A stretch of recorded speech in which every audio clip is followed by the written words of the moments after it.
The Shir is Le'el Nishmas Elimelech ben Levi Yitzchak, Osher Shmuel Chaim ben Ephraim v'Tziona, Tzvi Dov ben Chaim Pesach, William and Helen, Le'el Nishmas Rochel bas Yosef, David ben Abraham, Fred ben Richard, Yitzchak ben Sarah, Devorah bas Yitzchak, Avram ben Mordechai David, Ruven ben Shmuel, Chana Golda bas Yisrael, Chaim ben Fega, Yaakov ben Yitzchak, Yeshua ben Shmuel, Mordechai Netzach ben Rivka, Nishmas Zalman Lei ben Moshe, Nishmas Amichai ben Yaakov, Nishmatam. Today we're going to look at the current events. Ruven, you're not going to believe this. You don't have to watch the news. You just read the Haftorah, and it's amazing how Isaiah, from how many years ago?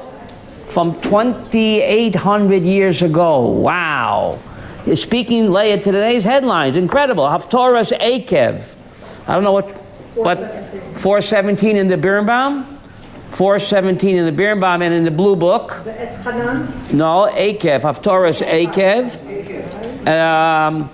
In the Blue Book, John, what is it? You have the Birnbaum. So in the Birnbaum, it's what? 417 in the Birnbaum? I got Isaiah 4:17. Yeah, and what is it in the Blue Book, in the Art Scroll? Stone Chumash. It's... Anyway, here's something amazing.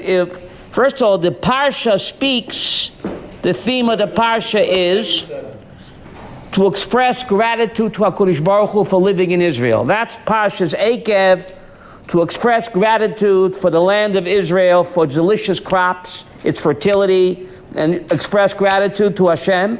And the Haftorah is a similar theme.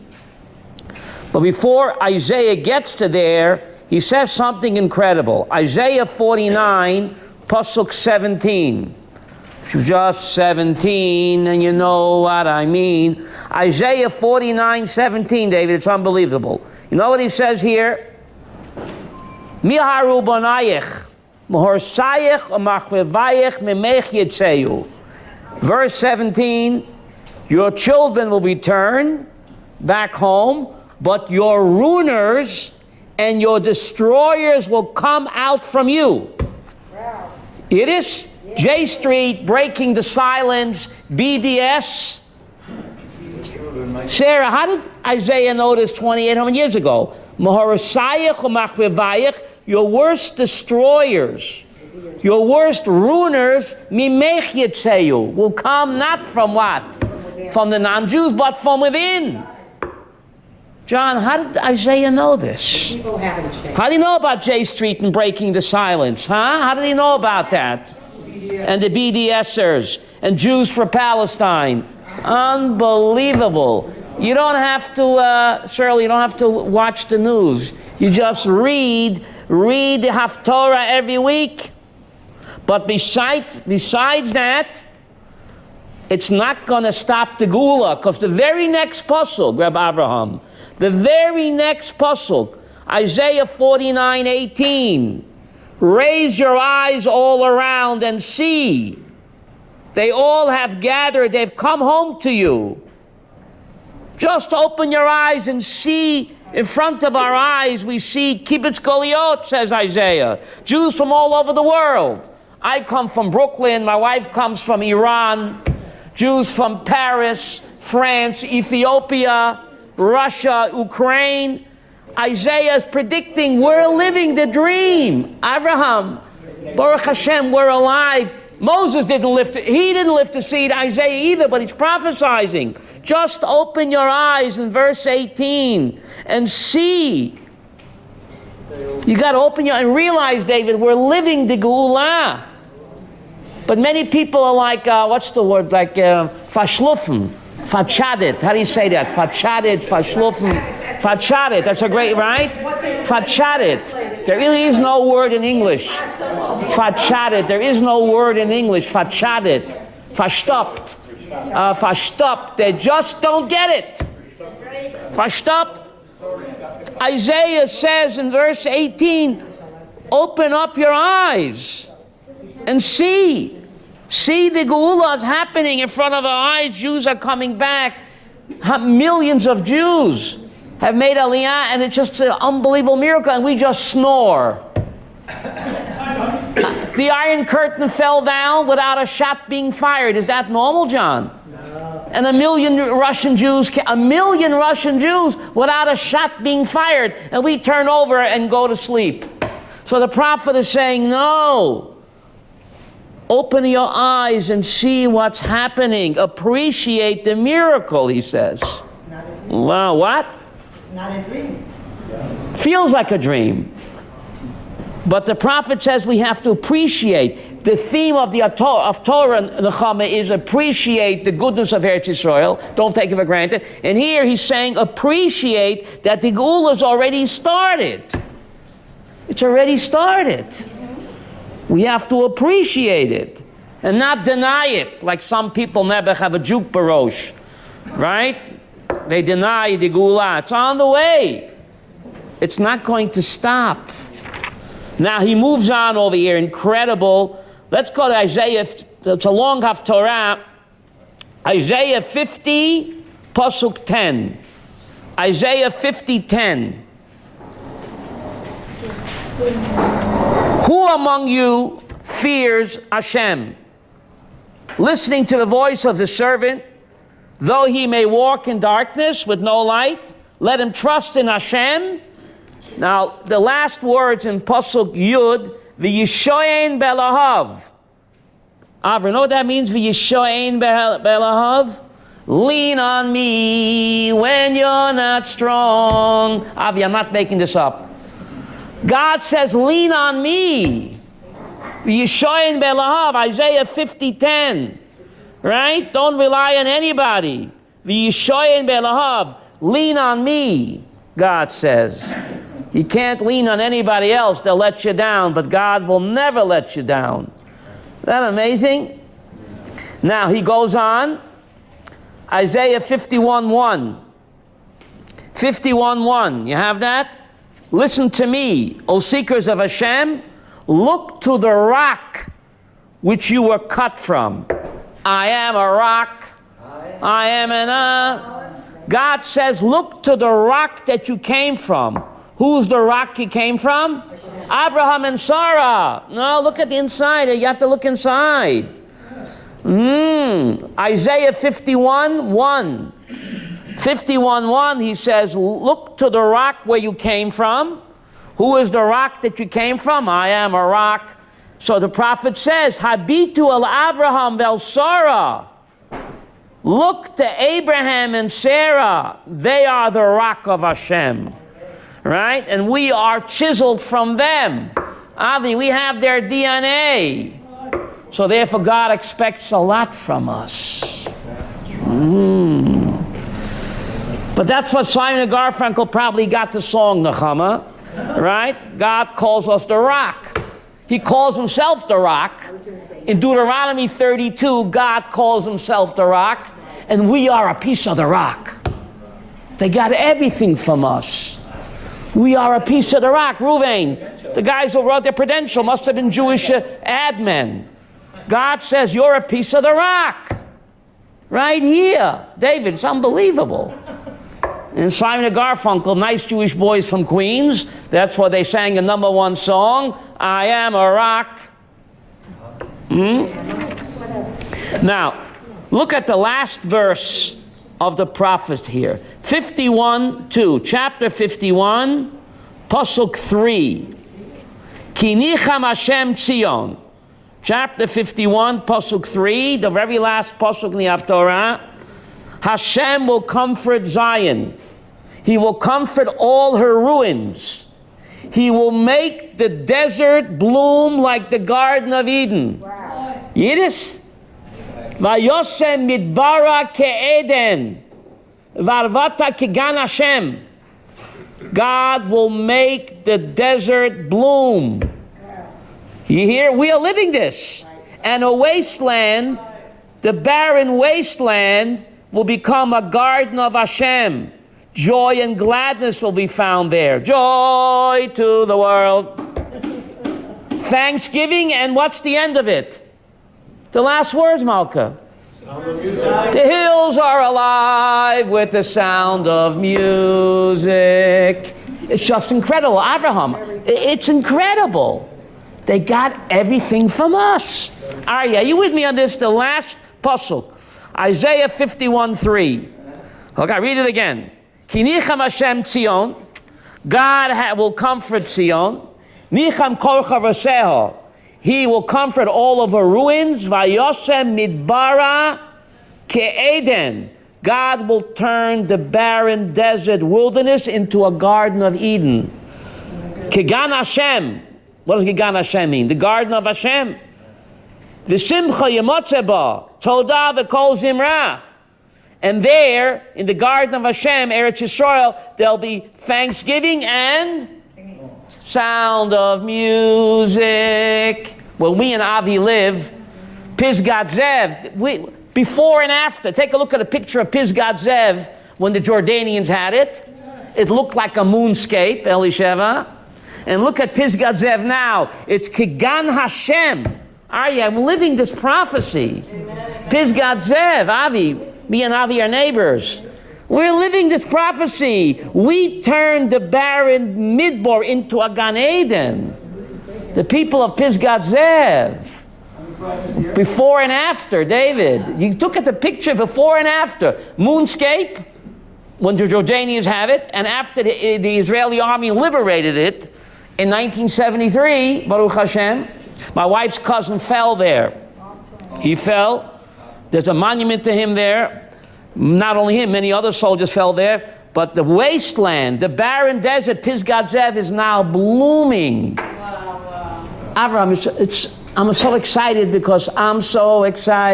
because we are living this prophecy from Isaiah from 2,800 years ago. He didn't live to see it, but he prophesied that we're living it. Yes. It should make us, Elisheva, very what? Yes. Excited and happy. And we should sing. La, la, la, la, la. Joy and gladness will be found there. Thanksgiving and the sound of music. Isn't that incredible? Okay. Now I give you some great highlights of the Parshat. Great highlights of the Parshat. Parsha's Eikev. Parsha's Eikev, you have it in your book, it's Devarim 7. Devarim 7, Pasuk 12. Devarim 7:12. Eikev Tishma'un. Because you... 981 in the Art Scroll and in the Birnbaum. So how does 293, Malka, what does he say there, Birnbaum? You want it in English? Yeah. Devarim 7:12, the beginning of the Parsha. It was not because you were larger than any... No, Devarim 7:12. Eikev Tishma'un. So keep the... How do they translate that? If you listen. If you listen? No, but Eikev means because. Because you will listen. Because you will listen. Now the word Eikev, Rashi says the word Eikev, anyone who knows Hebrew, Eikev means a heel. H-E-E-L. Yaakov was called Yaakov because he held on to the heel of his brother. So Rashi says Eikev. If the mitzvahs that people step on with their heel, if they observe those mitzvahs, then God will reward us. Which mitzvah do you step on with your heel? What's Rashi talking about? Walking the land of Israel. Beautiful. Eikev Tishmon im ha-mitzvot she'adam dash ba'kevav. If the mitzvah that you do by walking with your heel, which mitzvah do you do? Walking the land of Israel. Don't take it for granted. That's an important mitzvah. God tells Abraham, kum hithalech ba'aretz. Get up and what? Walk the land. Now, if God was speaking to Abraham, it wouldn't be in the Torah, because the Torah is not history. The Torah is God's GPS. God is speaking to every Jew. Kum hithalech ba'aretz. Get up and walk the land. Walking the land of Israel is a great mitzvah. Eikev, the mitzvah you do, says Rashi, with your heel. Which mitzvah you do with your heel? Walk the land. Right? And that's a great mitzvah just to take a hike in Eretz Yisrael. And don't take that mitzvah for granted. Then God says, What does God say? Ushmartem asitem v'shama Hashem l'ko es habris v'es hachesed. Devarim 7, Pasuk 12. Then God will keep for you the Brit and the Chesed.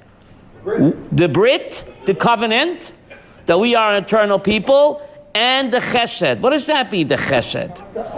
The Chesed means the loving kindness that we do for each other. If we do loving kindness to each other, then God will keep the covenant with us and bring the Geulah. To do Chesed with each other. Now, my great Rebbe Rapam Zatzal said, to do Chesed, you don't have to be a millionaire. You can do Chesed with a shmeichel. I say that in English. A smile. Or a kind word. Shalom, Boker Tov. My Rebbe would say, some people, they're down and out, they're having a bad hair day. You smile on them. You give them a cheerful good morning, Elisheva. You made their day. You made their day, and it's free. It doesn't cost anything to smile. Some people, they just can't smile. They're like constipated. Emotional constipation. They just can't smile, right? Fabissen. How do you say that, Fabissen in English? Fabissen.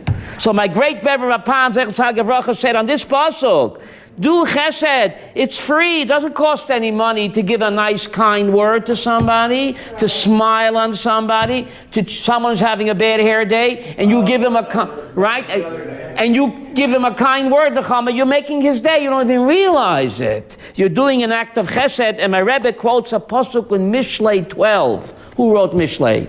Shlomo HaMelech. He says as follows, Aryeh, Lashon Chachamim Marpeh. Who knows Hebrew here? Lashon Chachamim Marpeh. The language of wise people heals you. Wow. My great Rebbe would quote that. Proverbs 12. If you're a Chacham and you say a kind word, you're healing a person. Oh, that's good, Rabbi. Right? He's having a bad day, whatever. And you give him a kind word, Reb Chanoch, it don't cost no money, it's free. Wow. And you have a tremendous chesed in your bank account. Wow. Yes, doctor?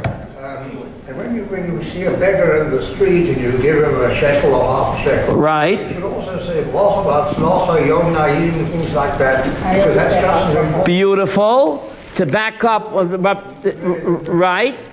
The Gemara in Bava Basra tells us, to back up what you just said, the Gemara in Bava Basra tells us as follows, that if what?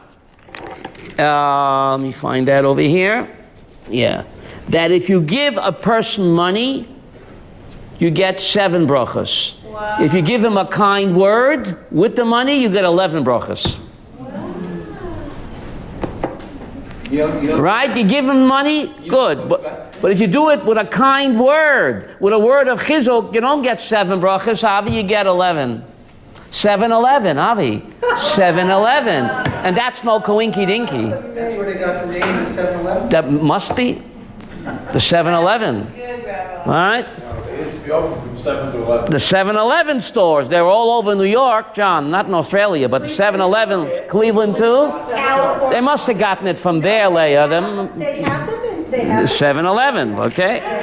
Okay, all right. California, don't forget. Every town's got one. Yeah. So now here in this week's Parshat, the Torah tells us why we suffer. It's not a punishment. Take a look, incredible, in this week's Parsha, in Devarim 7, Pasuk 2. In this week's Parsha, Devarim 7, Pasuk 2, tells us why we suffer. It's not a punishment. Devarim 7, Pasuk 2. Devarim 8, Slicha. Devarim 8, Pasuk 2, Slicha. 8, 2. The Birnbaum, I don't know. Birnbaum 294. 294 in the Birnbaum, in the Blue Book. 983. 983 in the Blue Book. Devarim 8, Pasuk 2. What does he say? V'zacharta, remember all the long and difficult road that Hashem led you 40 years in the Midbar in order to afflict you. L'nasoischa, what's the purpose of the affliction? L'nasoischa, to test you. L'das, to know if you will observe the mitzvahs or not. Is that a correct translation, Yehuda? How do they translate that? Remember the entire road in which your God led you these 40 years in the wilderness so as to afflict you, to test you, to know what is in your heart. To know. So the purpose of what? The purpose of all suffering is not a punishment, it's a test. Why we suffer? When the going gets tough, the tough get going. Life is a test. Life is a, I'll give you an answer. Life is a test. It's, now, in order to get the precious olive oil, Nechama, what do? You got to pound and crush the olive. Are we punishing the olive? No, we're getting up. You cannot get the precious olive oil unless you pound and crush the olive. The olive is not being punished. To get the delicious wine, Avi, what do you have to do? You have to pound and crush the grape. Are you punishing the grape? No, getting the best out of it. No. It's exactly what the Torah is saying. It's not a punishment. It's a test. And only when the going gets tough can the tough get going. You can't get the precious olive oil without crushing the olive. You can't get the precious, delicious wine without what? Pressing the grape. Crushing the grape. It's not a punishment. That's the way the system works. That's the laws of gravity. Why the apple falls down and not up? Why does the apple fall down and not up? Isaac Newton asked that question, not a joke. That's the laws of gravity. No, because we wouldn't get it. But it's a test. To know. To know, we don't know what we're made of until we're pressed and squeezed. We just don't know what we're made of. Why do some people have way more suffering than others? Why do I have my fingerprints and not yours? Nuchama, do I have your fingerprints? Why does everyone have unique fingerprints? We're unique. Because we're unique. Just like our fingerprints are unique, our mission in our test is unique. Asking why is asking why God gave me these fingerprints, Avi, and not yours. Can we switch fingerprints, Avi? So we can't switch our tests. It's tailor-made. It's tailor-made. Ah. We say God is a tailor. Tailor-made just for us. What, Aryeh? What? Fire away. What? 40 years was the punishment for the miraculous. We know that because it says in the Torah. But here it says it wasn't. Oh, Aryeh asked a bomb kasha from Bombland. Because here the Torah says it was no punishment. It was, you're right, because in Parshat Shlach, Aryeh is asking a starke kasha. How do you say that in English? A strong kasha. In Parshat Shlach, Malka, it says, Yom Lashana, Yom Lashana. The Meraglim went on a 40-day mission, and they sabotaged the mission, so God said they went on a 40-day mission, therefore you're going to have to spend what? 40 years in the desert. So we thought it's a punishment. But no, God says it's not a punishment. Does God have to punish us? No. A loving parent has to punish us. He has to discipline us, not punish us. It's a big, God doesn't punish. So there it looked like a punishment. A day for a year, a day for a year. Not a punishment. We have to learn the lesson. We didn't realize what we ruined. We didn't realize what we ruined, Shelley. It's not a punishment. It's not a punishment. Already and didn't go into Israel. Only that generation. That generation, right? So they were punished. The ones who died. We call it a punishment, but for them it wasn't. That was their tikkun. Their tikkun had to be that they had to die in the desert. So we call it a punishment. God calls it a tikkun. He says clear. They had to go through that. That was their tikkun. To get their olam haba, they had to get that tikkun. What does tikkun mean? How do you say tikkun in English? There's no word really in English. More than fixing. Repair. Like a cleansing. A cleansing tikkun to get where you have to go, Aryeh. It's not a punishment. So when God said a day for a year, He didn't mean a punishment. He meant that's what they had to go through to be metaken their neshama. Remember that commercial? Aryeh, Menon, thanks, I needed that. I'm dating myself. There was a Menon commercial in the 1960s. A guy smacks himself. And he says, thanks, I needed that. It's true. You're saying, Right? I needed that. you're saying It's so hard to say that. You're saying a test is in order for you to know God and you keep it. I'm not saying that's what the Torah is saying, Aryeh. Look what he's saying. Look at the words. Right? To afflict you, the purpose of affliction is to test you, to know what you're really made of, what you're capable of. Because otherwise, if you don't pound and squeeze and crush the olive, you'll never get the precious olive oil. If that's true by an olive, John, how much more true is it by a person? That he doesn't know what he's made of until he goes through what? Hard and difficult times. And if you look back on life, we grow only from hard times. We never grow from, you look back on your life, you'll see that. Spiritual growth can only come from hard and difficult times. If you're coasting on a cruise ship, you're not going to grow spiritually. That's the way. Why? Avi, laws of gravity, why the apple falls down and not up. I think it's called growing pains. Now, here the Torah tells us, take a look at Devarim 8, Pasuk 10.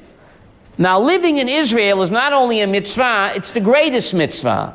So the question is, if there's a bracha for living in a sukkah, how come there's no bracha for living in Eretz Yisrael? Isn't that strange? Living in a sukkah, you make a bracha. Living in Israel is a greater mitzvah than living in a sukkah. It's the greatest mitzvah of all. So how come there is no bracha for living in Israel? The answer is there is. There is. Look at Devarim 8, Pasuk 10. V'achalta, you will eat. V'savata, you will be satisfied. Ubeirachta es Adonai Elohecha, and you bless Hashem your God for what? Al oretz hatovah asher nosan lach. So the next time you bench, have in mind, David, you're doing a twofer. You're thanking God for the falafel, pita, and you're thanking God for living in Pisgat Zev. I mean in remote. Remote, right? But what about at the time before the Medina, when the people in the Yishuv were starving and dying and this and that? Living in Israel is a great mitzvah, so when you bench, you have to have in mind that you're doing a twofer. You're blessing God for the food, but you're also blessing God al oretz hatovah. Now, al oretz hatovah, it's a twofer. It's the all other blessings are the Rabbanan, right? This is the only blessing it's written in the Torah. Ubarachta Hashem lakecha al oretz hatovah.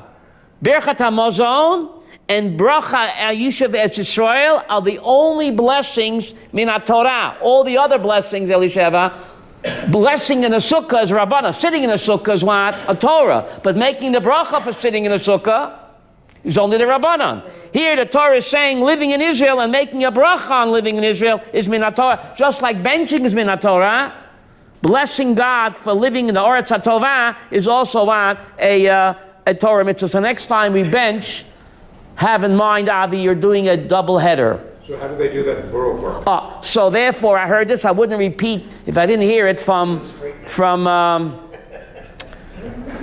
Rav Yaakov Peretz. I wouldn't repeat it, Aryeh. Don't stone me. But Rav Yaakov Peretz is a Mekubal in the Rova Yehudi. He's the Rosh Kolel in the Sfardische Kabbalah Yeshiva. If I wouldn't hear it from him directly, Shelley, I wouldn't repeat it. He says, Berchat HaMozon outside of Israel, Ulai Zeh Bracha Lavatala. He said, Berchat HaMozon Chutz La'aretz. He said, Ulai, ze bracha levatala. No, they were practicing. That's what he said. No, what practicing? Our Lord said to him that. Because they were practicing so what? And he brings a raya from the Vilna Gaon. The Vilna Gaon knew Hebrew very good. And he sent his Talmidim. He tried to come here himself. He got shipwrecked. He couldn't make it. But his Talmidim came here way before the secular Zionists. They were here in 1802. The Vilna Gaon's Talmidim. And he said, he makes a marvelous observation. He knew Dikduk very well. Hamotzi lechem min ha'adama. If you ask any Ulpan teacher, Malka, the proper grammar would be Hamotzi lechem min ha'adama. God brings forth bread from the earth. But no, the bracha is Hamotzi lechem min ha'aretz with the hey ayidiyah. With the hey ayidiyah ha'aretz is not speaking about Borough Park. Hamotzi lechem min ha'aretz. So the Vilna Gaon explains, Chazal coined the bracha that anytime you're eating bread anywhere in the world, it's only in the schus of ha'aretz. It's in the merit of Eretz Yisrael. Therefore, Chazal coined it not Hamotzi lechem min ha'adama, which would be proper Hebrew, but Hamotzi lechem min ha'aretz. Ha'aretz with the hey ayidiyah avi always means Eretz Yisrael. So, I think it's called a trickle-down theory, Aryeh. I think the Vilna Gaon has a trickle-down theory. You know what that means? That people eating bread in Timbuktu, it's in the schus of Eretz Yisrael. Okay? So we have to appreciate that when we bench, we're not making a ulai bracha levatala. According to the great of Yaakov Peretz Shlita, the Rosh Mukubal Yeshiva and the Rova Yehudi. So Baruch Hashem, we are making the bracha the way we have to do it. Baruch Hashem, right? Yes, Reuven had a question. I was going to say the 603,000 men that died, they were punished with the people of Moses. It's not a punishment. Hello? We call it a punishment. But the ones Moses is speaking to here, they were tested. It was a test for those. It was a test, right? And the ones that were dead died. The ones Moses is writing to right now, they were tested. Yeah. The ones that died, they were punished. He wasn't talking to the ones that were killed. Okay, Reuven, you're forcing my hand. I'm going to show you proof positive. I'm a text man. I'm a text man. Are you giving us on Wall Street, they say, don't fight the tape. Oh, really? That's what they say, right? And I say, don't fight the text. Devarim 2, you have the book in front of you. Devarim 2, Pasuk 15, Ruvain. I'll show you that when they died in the desert, it was not a punishment. Devarim 2, Pasuk 15. The Art Scroll is 951. 951 in the Art Scroll, and in the Birnbaum? 282. Devarim 2, Pasuk 15. V'gam yad Hashem hoyta bam. The hand of God was against them. Who is them? The Dor HaMidbar. L'humam mikerev hamachne ad tumam. How does the English translate that? Devarim 2:15. Wipe them out from the camp completely. Until he wiped them out from the camp completely. Okay? Ad tumam. If you look at Onkelos, Onkelos says dishlimu. Ad tumam. He should have said he wiped them out. Why does he have to add ad tumam? Onkelos says dishlimu. Dishlimu. What does dishlimu mean? Complete. Complete. And look at the next pasuk, 16. V'hi kashet tamu. Isn't that redundant, Aryeh? What's pasuk 16? You have it? Can you read that in English? Now that all these warriors have perished among the people, the Lord spoke to me, saying... No. V'hi kashet tamu. Onkelos again says, v'havakad shlimu. Tamu, tumam, is the same root, v'Yakov ishtam. Who knows Hebrew here? Aryeh. V'Yakov ishtam. What does the Torah call Yaakov Avinu? Ishtam. The complete person. The same word is used by these sinners. They're complete. They're complete. When they died in the Midbar, their neshama became complete. That's why they can be resurrected. At tumam v'hiyu kashet tamu. Tumam, tamu. It's the same word as the Yaakov ishtam. Yaakov was the complete, perfect man. Ask any Ulpan teacher, Sarah. The same word. It's a punishment. We call it punishment. The big boss says it's not a punishment. You can't always get what you want, but you get what you need. When they died in the Midbar, that was their shleimut. Onkelos says so. Aryeh, look at Onkelos Tezayin, V'hava kad shlimu. You see Onkelos Tezayin? V'hava kad shlimu. Shalem. When they died, they became shalem. Their neshama became what? Complete. And they did their tikkun. They did their tikkun. It's not a punishment. God doesn't need to punish us. God doesn't need to punish us. A loving parent, but that's what the child needs to get its tikkun. Yikashet tamu. Yaakov ish. I hear a baskol. I hear a heavenly voice. There, I think the guard out there is. Ooh, I hear an echo. Why is it called bat kol, not a ben kol? A heavenly voice is called a bat kol, a daughter of a voice. How come not the son of a voice? A heavenly voice is called a daughter of a voice. Why a daughter? You're right, because the Shekhinah is feminine. The Shekhinah is feminine. We forget that. The Shekhinah is feminine. So it's called a bat kol. Anyway, so that's the word. Onkelos gives me the hint. V'hava kad shlimu. Their dying was their shleimut hanefesh. That's what they needed for their eternity. What?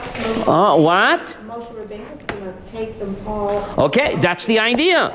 So what we call a punishment, God calls shleimut. Onkelos says so. Onkelos? Remember Uncle? No, it's called Onkelos. I'm not joking. Maybe it is a joke, but Onkelos, he was the nephew of Titus. His uncle was Uncle Titus, the one who destroyed the temple, Uncle Titus. And he converted to Judaism and became the great Ger Tzedek Onkelos. So when he converted to Judaism, Uncle Titus made him Uncle-less.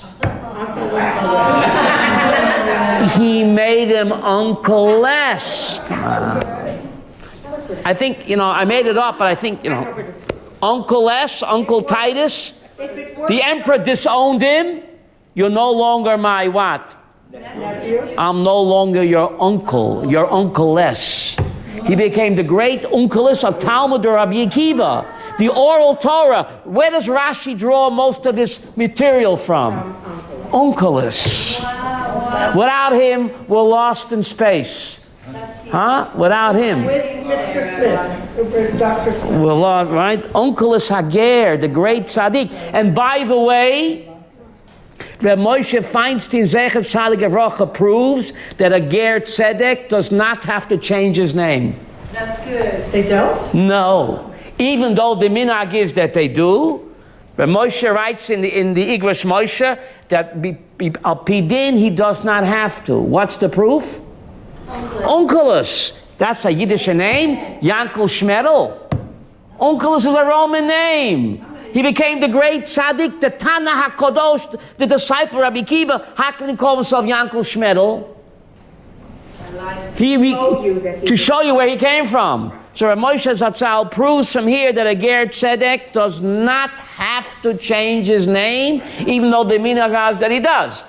But the great Onkelos kept his Goyish name. Look where I came from and look at me now.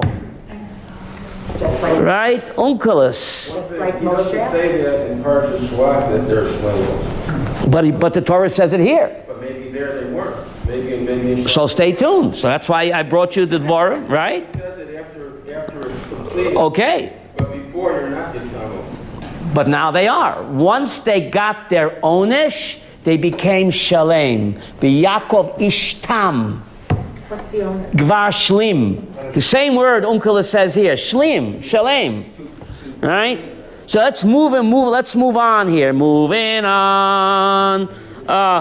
Let's move on over here. So here Moshe reminisces about the golden calf. Devarim 9,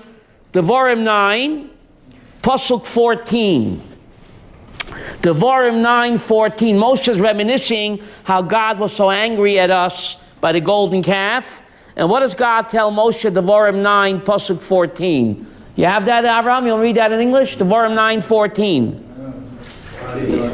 Devarim 9:14. Yeah, I think it says arise and go down from here at once. No. Heref mimeni. Release me.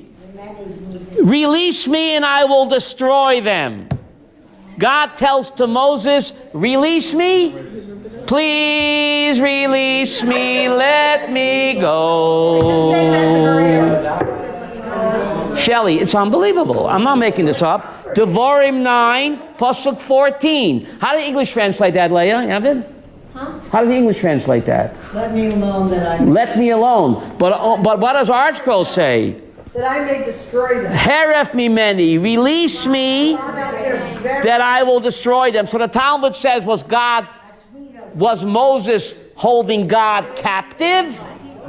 So when God said, release me, he meant, don't release me. Hold me back. Hold me, reverse psychology. When God said, release me, says the Gemara in Brachos, he actually meant, don't release me. Right? Don't let me do what I want to do. It was only a threat to shake up the Jewish people, right?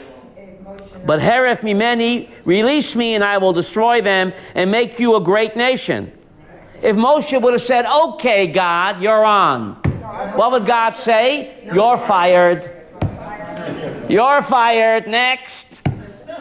I'm telling you, this was a test. God's going to destroy the Jewish people. Chas v'shalom. He was testing Moses. Release me, I'll destroy them and make you a greater nation. He could have said, you're on, God. Then you're fired. So Baruch Hashem, Moses passed the test and he didn't release God. He didn't stop davening, right? That was a test. Now look at Pasuk 17. See Pasuk 17? Devarim 9:17. I grabbed the two luchos and I threw them down. I grabbed, what do they say in English, Leah? I grabbed? I grasped the two luchos and I threw them down. What do you mean grasped? He already had them in the hands. What do you mean he grabbed? But he already had them in the hands. Well, wasn't he holding them until now? He wasn't carrying on the shoulder. He wasn't carrying them on the shoulder. And what do I need to know for the year 2016? How he was holding it. It says, my great Rebbe Rapam, Moshe Rabbeinu was about to really rebuke the Jewish people. Right? Before you rebuke someone, first hold him tight. And then rebuke him. First hold him tight. Otherwise, you have no right to rebuke a person. First, give him a hug, and then rebuke him. If you can't hug him first, then you have no right to rebuke him. What a powerful message.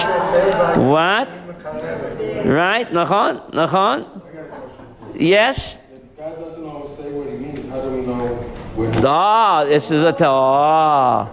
this is if God doesn't always say what he means, how do you know what he means? What? Oh, God gave us. What did he say? Prove he's a woman? How many Shulchan Aruchs are there, Aryeh? How many Shulchan Aruchs are there? There are 4. But if you ain't got, my Rebbe Rapam Zatzal would say, but if you ain't got the 5th one, the other 4 don't work. What's the 5th one? Habisal Seichel. My great Rebbe said, there are 4 sections Shulchan Aruch. But if you don't have the 5th one,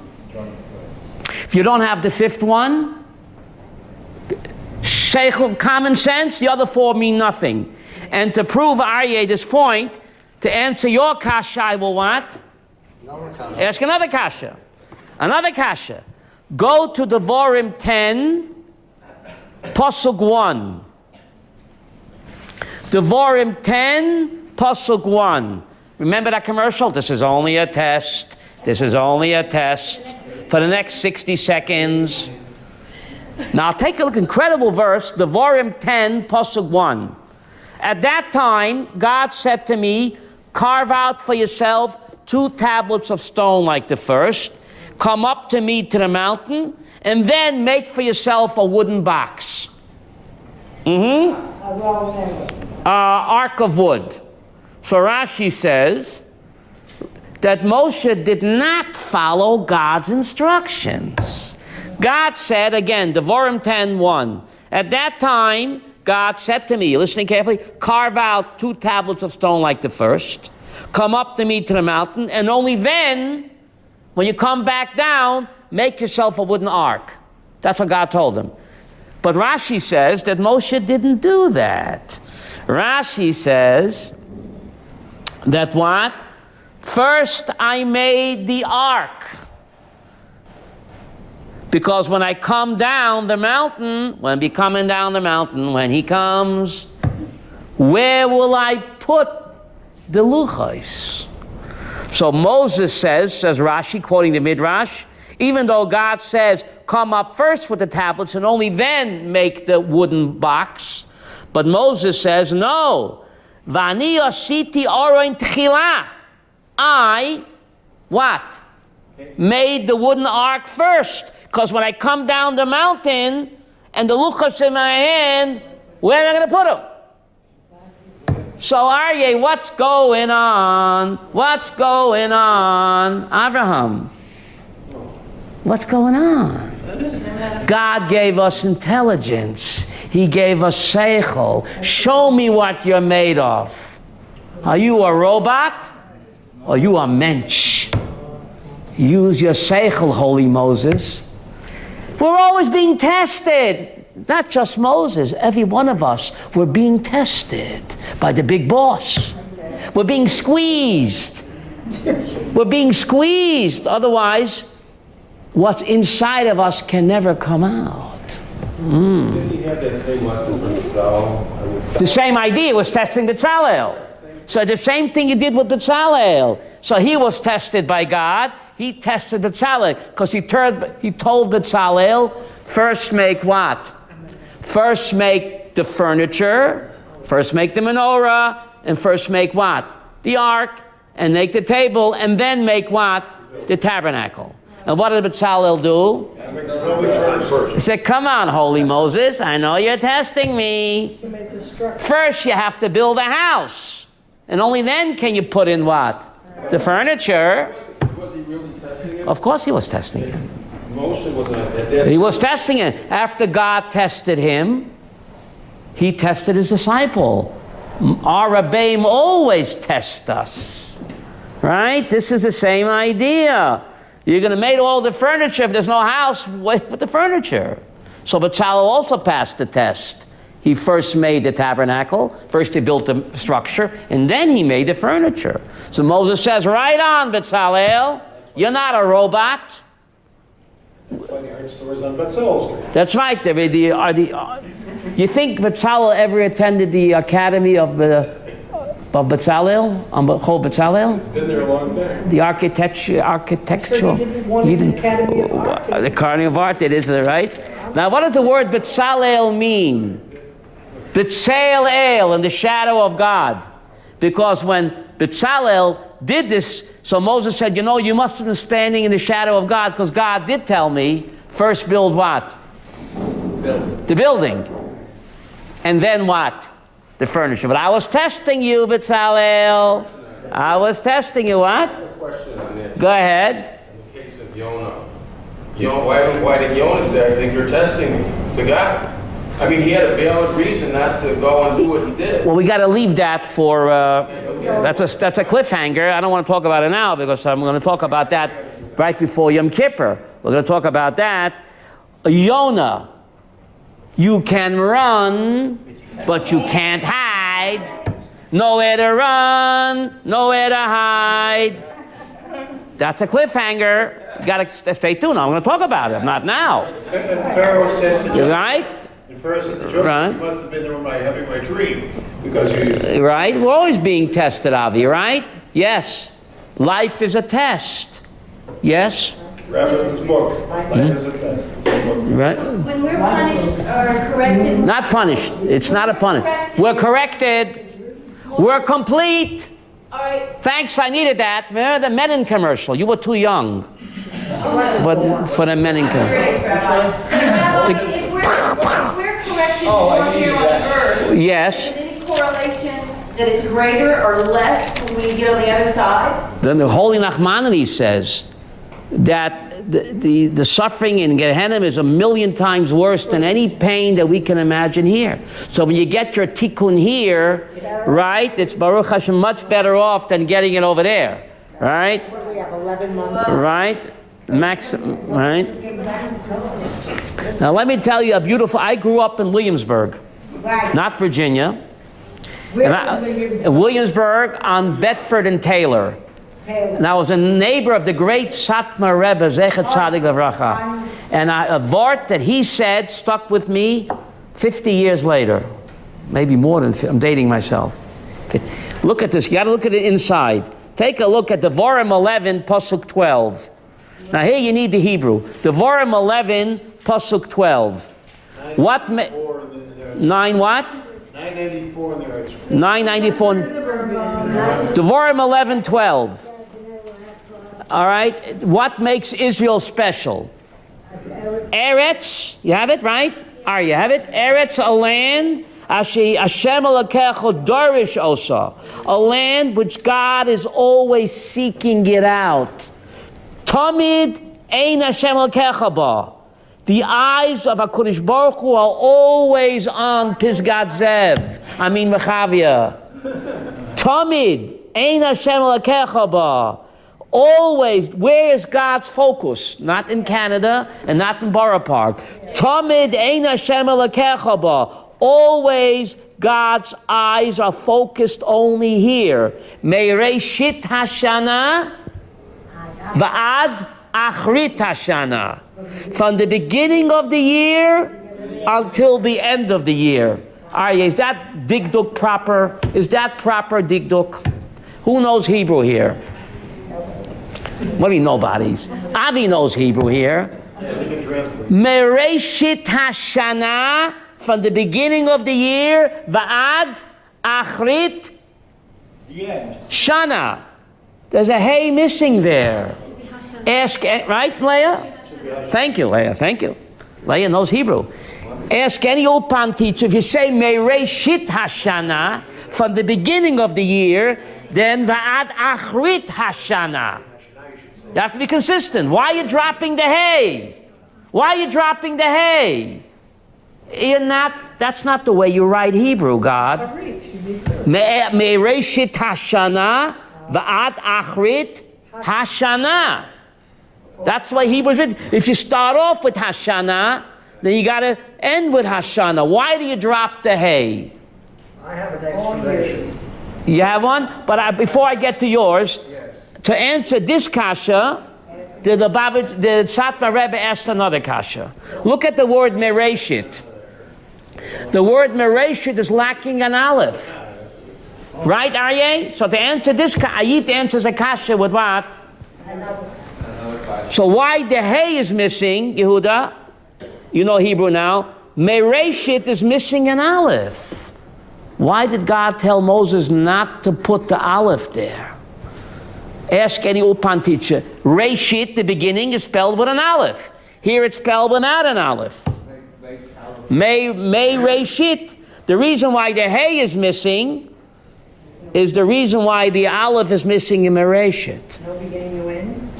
Says the great Balaturim. May Reshit without an aleph. Reshit without an aleph. Rearrange the letters, you get the word Tishrei. You get Reshit, the beginning of Tishrei. What's the beginning of Tishrei? Rosh Hashanah. May Reshit without the aleph is written purposely defectively, says the Balaturim. Reshit without the aleph, rearrange the letters, you get Tishrei. Rosh Hashanah, says the Satmar Rebbe. On every Rosh Hashanah, we make a New Year's resolution. The Goyim got it from us. Right, Ray? I got everything from us. We got everything from us. May Reishit, without the Aleph, is Tishrei. From the beginning of Tishrei, we all make a New Year's resolution. Hashana. This year will be special. This year I won't speak Lashon Hara. This year I won't lose my temper. This year I'll be a better person. Hashana. This year will be different. But when the year is over, Shana, the same old year. What an insight of the great Satmar Rebbe. We're so inspired on the beginning of Tishrei. I'm so excited, John. This is going to be the year. I won't speak Lashon Hara anymore. I won't lose my temper. Hashana. But Nebuch, when the year is over, Achrit Shana. It's the Zel Bezach. How do you say that? Same thing. What happened to the New Year's resolution? You're back where you started from. Isn't that incredible? David, human insight? That's why the Torah drops the hey. Yeah, you're going to make it the year. But it became just a regular year. What happened to that New Year's resolution? Did it last until Hoshana Rabbah? Hopefully, no. It was inspiration. Okay. Next year in Jerusalem. What? Yes, doctor. That is exactly the explanation that I got from my neighbor in Shul. Well, your neighbor must have heard it from the Satmar Rebbe. Well, I don't know you. Well, is he a Satmar Chussid, your neighbor? Does he wear a shtreimel? No, he comes from a Gera family. Okay, so the Gera heard it from the Satmar, or maybe the other way around. Couldn't have a more Gera name than that. Okay, all right. Now, there are 4 mitzvot that the Torah promises long life. Everybody knows the 2. Honoring your parents and sending away the mama bird. But there's another one, there's another 2.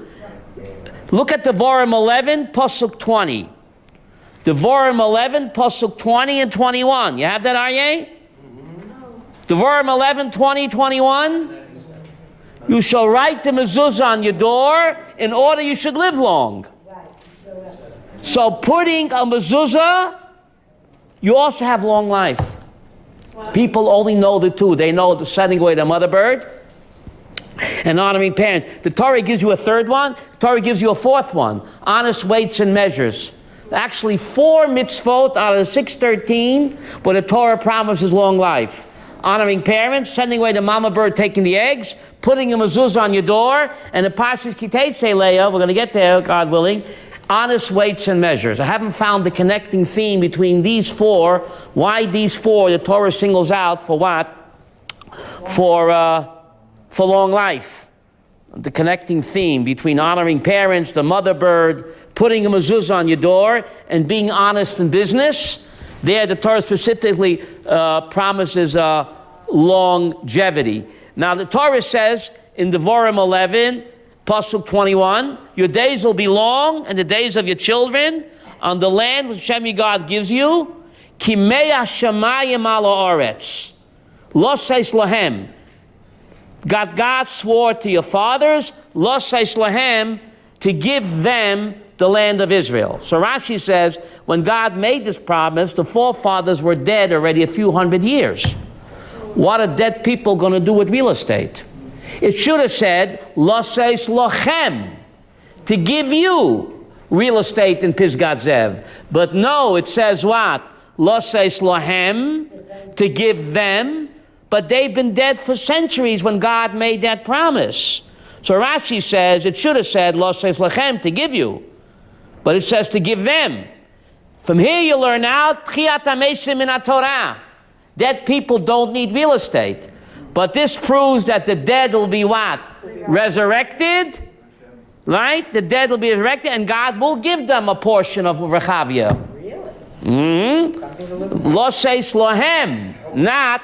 I hope you get a good title. It's not on church land. Right. Lo seis lohem. Mikan l'tchiyat hamesim in Torah. Otherwise, it should have said, Lo seis lochem. Kimei hashamayim al haaretz mikimia. What does that mean? We say it every day in Shema, like the days of heaven on earth. What does that mean? Like the days of heaven, Aryeh. We say it twice a day in the Shema. What does it mean? Like the days of heaven on earth. What does that mean? Our tafkid is to bring heaven down on earth. That's our tafkid. Kimei hashamayim ala oretz. We have to bring heaven down to earth. That's our job. Bring heaven down to earth. That's our tafkid. That heavenly and the earthly should what? Merge. That's what a human being is, Aryeh. The heavenly godly soul and the earthly body are what? Merged. Right? That's our tafkid. To instill heaven on earth in everything that we do, in even the mundane secular acts, we shall infuse it with what? With the heavenly and the godly. That's our tafkid. Sunday at 2 o'clock, we have a shiur called Sunday at 2, Mazel Tov. Do we believe in luck? Lady Luck.